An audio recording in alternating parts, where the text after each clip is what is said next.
తీసేసి ఆ ఎదురుగా బెట్టులో పెట్టేసి వాళ్ళు వాష్రూమ్కి వెళ్ళేసి వస్తారు. వెళ్ళేసేసరికి స్వామీజీ ఏం చేస్తాడు, వాళ్ళ కోట్ తీసి అవతల పడేస్తాడు. వచ్చి చూస్తాడు, ఏమి ఇక్కడ మా కోట్ ఉండాలి చూసావా అంటే, తెలియదు, నాకేం తెలుసు తెలియదు అని అంటాడు. ఎలా లేదు నీకు తెలుసు చెప్పు, ఎక్కడికి వెళ్ళాయో చెప్పు అని అంటాడు. ఎక్కడికి వెళ్ళాయో చెప్పంటే, ఓ మీ కోట ఆ బ్లాక్ కలర్ కోట నా చెప్పులు వెతకడానికి వెళ్ళాయి అంటాడు అనమాట. అనగానే వీళ్ళు ఏం చేస్తారు, కొట్టడానికి మీదికి వస్తారు. ధ్యాన స్థితిలో ఉన్నట్టు స్వామీజీ ఏం చేస్తారు అని చెప్పేసి కొట్టడానికి మీదికి రాగానే వెంటనే లేచి నిలబడి స్వామీజీ 2 ముష్టిఘాతులు ఇస్తాడు. వెంటనే వాళ్ళు ఆ డబ్బా దిగి పారిపోతారనమాట.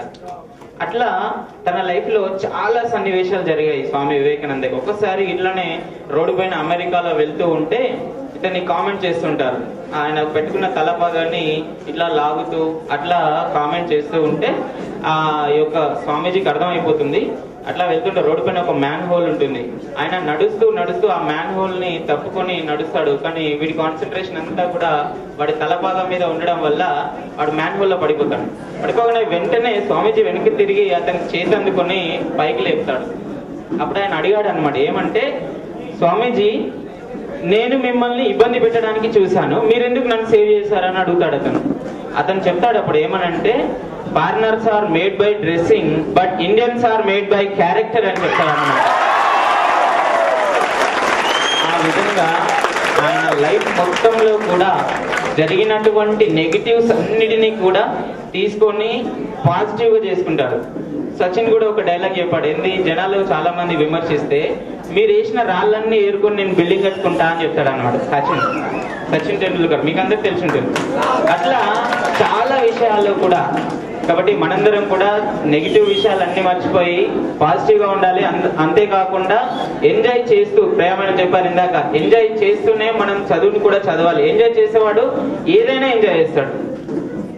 ఎంజాయ్ చేసేవాడు ఏదైనా ఎడారిలో పడేసినా సరే వాడు ఎంజాయ్ చేస్తూనే ఉంటాడు. చిన్న కష్టం రాగానే అబ్బా లైఫ్ లో నాకే కష్టాలు వచ్చినాయి, ఎవ్వడికి లేవు కష్టాలు అని చెప్పేసి మనం ఫీల్ అవుతుంటాం. కానీ కష్టం అనేది అందరికీ కామన్, అందరికి ఉండేది.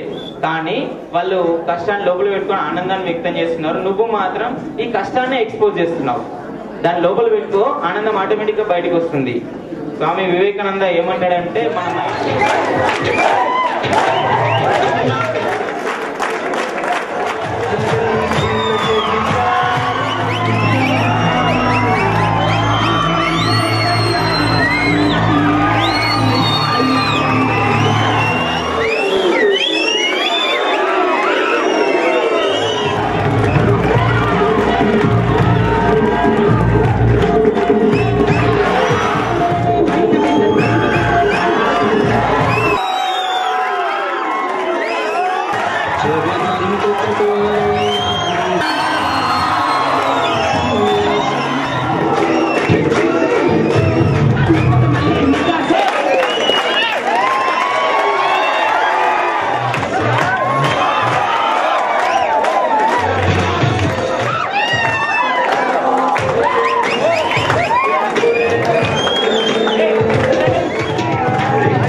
రాజన్ సార్